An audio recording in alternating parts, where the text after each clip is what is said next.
الدراي اتوبيك، او اللي هي تبتدي الكود بتاعها بالدي. دراي ايه اتوبيك، يعني دي جافه.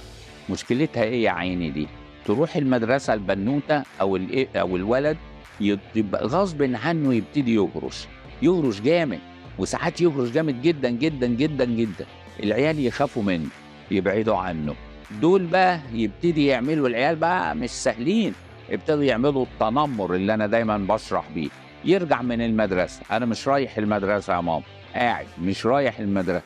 ده بتحصل في الكبار، ما يروحوش الشغل لانه مكسوف من زمايله، مكسوف انها غصب عنه عايز يهرش، فبيغطي انه بيهرش. دول اللي هم بنسميهم دراي اتوبيك. بس انا هنا ده محتاجين حاجه فيها زي الهيالو كولاجين وكده، حنينه على الجلد عشان اوقف الهرش. يعني ايه اوقف؟ والترطيب هنا اساسي. الترطيب ثم الترطيب، هيعيش ترطيب ويكملوا ترطيب.